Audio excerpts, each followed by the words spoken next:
നെയ്ച്ചോറിൻ്റെയൊക്കെ കൂടെ കഴിക്കാൻ ഈ ചിക്കൻ റോസ്റ്റ് പൊളിയാണ് കേട്ടോ. അപ്പോൾ എങ്ങനെയാണ് ഈ ഒരു ചിക്കൻ റോസ്റ്റും നെയ്ച്ചോറും ഉണ്ടാക്കണമെന്ന് ഞാൻ കാണിക്കുന്നുണ്ട്. അപ്പോൾ ഫസ്റ്റ് തന്നെ നെയ്ച്ചോറിനൊക്കെ എല്ലാവർക്കും അറിയാം, എന്നാലും ഇരിക്കട്ടെ.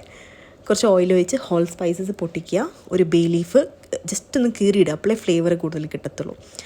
അതിന് ശേഷം ഒരു ഹാഫ് ഒനിയൻ കട്ട് ചെയ്തിട്ട് അതും കൂടി ചേർക്കുക. വഴട്ടിയിട്ട് കളറൊന്നും പോക്കരുത്, ജസ്റ്റ് ഒന്ന് വഴട്ടിയാൽ മതി. എന്നിട്ട് വാർത്ത് വെച്ചിരിക്കുന്ന നെയ്ച്ചോറിന് അരി ചേർത്തിട്ട് കുറച്ച് സോൾട്ട് ഇട്ടിട്ട് വേണം ഒന്ന് വഴട്ടാൻ.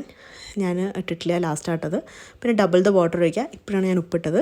അതിനുശേഷം ഇത് അടച്ച് വയ്ക്കുക. ഒരു 25 to 30 മിനിറ്റ്സിനുള്ളിൽ നമ്മുടെ നെയ്ച്ചോറ് റെഡിയാവും, സെറ്റായി. കുറച്ച് കാഷ്യൂ വറുത്തതും ഒനിയൻ വറുത്തതും ചേർക്കുക. അതാട്ടോ മെയിൻ ഹൈലൈറ്റ്. നെയ്ച്ചോറ് കഴിക്കുമ്പോൾ നല്ല ടേസ്റ്റ് ആയിരിക്കും.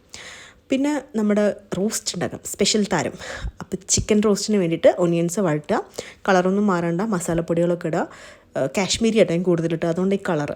ഈ മസാലപ്പൊടി ഒന്ന് മുരിഞ്ഞതിന് ശേഷം മാത്രമേ ഇഞ്ചിയും വെളുത്തുള്ളിയും ചതച്ചത് തന്നെ ഇടണേ, അരിഞ്ഞതും അരച്ചതൊന്നുമല്ല. പിന്നെ ടൊമാറ്റോയും ചെറുതായിട്ട് കട്ട് ചെയ്ത്, അതും വഴട്ടൊന്നും വേണ്ട, ജസ്റ്റ് ഇട്ട് അപ്പം തന്നെ ചിക്കൻ ഇടുക, ഒന്ന് ഇളക്കുക, അടയ്ക്കുക.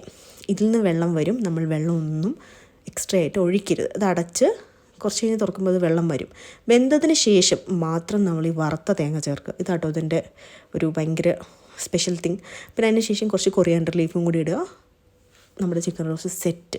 അപ്പോൾ ഞാൻ നേരത്തെ പറഞ്ഞ പോലെ കാഷ്യൂ കൂട്ടിയിട്ട് വേണം കേട്ടോ നമ്മുടെ ഈ നെയ്ച്ചോറ് സെർവ് ചെയ്യാൻ വേണ്ടിയിട്ട്.